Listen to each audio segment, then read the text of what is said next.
Hello, सायलीज किचनमध्ये तुमचं सर्वांचं मनापासून स्वागत. तुम्ही माझ्या चॅनलवर नवीन असाल तर सायलीज किचनला नक्की सबस्क्राईब करा. चला तर आज आपण आपल्या मेनूकडे वळूया. आज आपला मेनू आहे झणझणीत मिसळ. झणझणीत मिसळ बनवण्यासाठी प्रथम गॅसवरती कढई गरम होण्यासाठी ठेवायची आहे. कढई चांगली गरम झाली की त्यामध्ये तेल घालून घ्यायचं आहे. तेल आपल्याला थोडं जास्त घालायचं आहे. तेल चांगले तापले की त्यामध्ये जिरे घालून घ्या. जिरे चांगले परतले की त्यामध्ये एक बारीक कांदा चिरून घालून घ्यायचा आहे.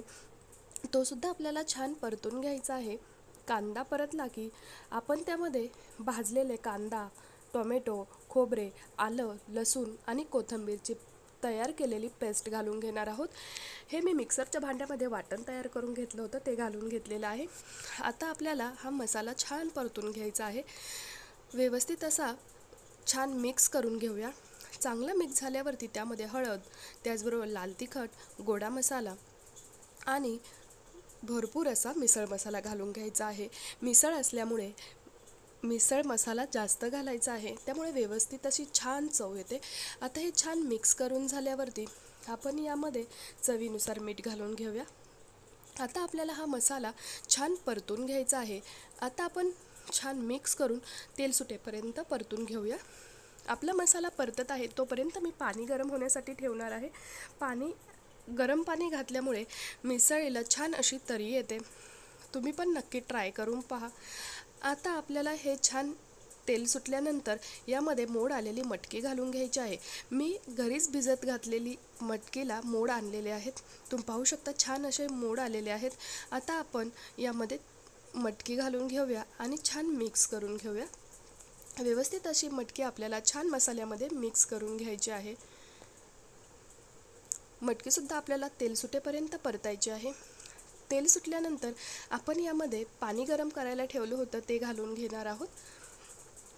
आता पाणी आपल्या आवश्यकतेनुसार घालायचं आहे, कारण आपण यामध्ये शेव किंवा फरसाण घेणार आहोत. त्यामुळे मटकी थोडीशी पातळ असली तरी चालेल आणि जास्त पातळ झालीच तर आपण पुढे त्यामध्ये बेसन पीठ आणि दह्याचा वापर करणार आहोत. आता आपल्याला हे छान मिक्स करून घ्यायचं आहे. मटकी आणि मसाल्याचे गोळे राहायला नकोत, म्हणून आपण छान मिक्स करून घेऊया. व्यवस्थित अशी मिक्स करून झाल्यावर 5 ते 7 मिनटात त्याला छान कड येईल. गरम पाणी असल्यामुळे लवकर कड येईल. आता हे आपण छान मिक्स करून घेऊया. यामध्ये मी भाजून घेतलेले बेसन पीठ आणि दह्याची पेस्ट घालून घेणार आहे. आपल्याला दही आणि बेसन पिठाची पेस्ट ही कड आल्यानंतरच घालायची आहे. आता पुन्हा एकदा छान मिक्स करून घेऊया. व्यवस्थित असं मिक्स करून घ्यायचं आहे. आता तुम्ही पाहू शकता पहिल्यापेक्षा आपली मिसळ म्हणजेच मटकी रस्सा थोडासा घट्ट झालेला आहे. आता याला पण आपण छान कड येऊन देणार आहोत.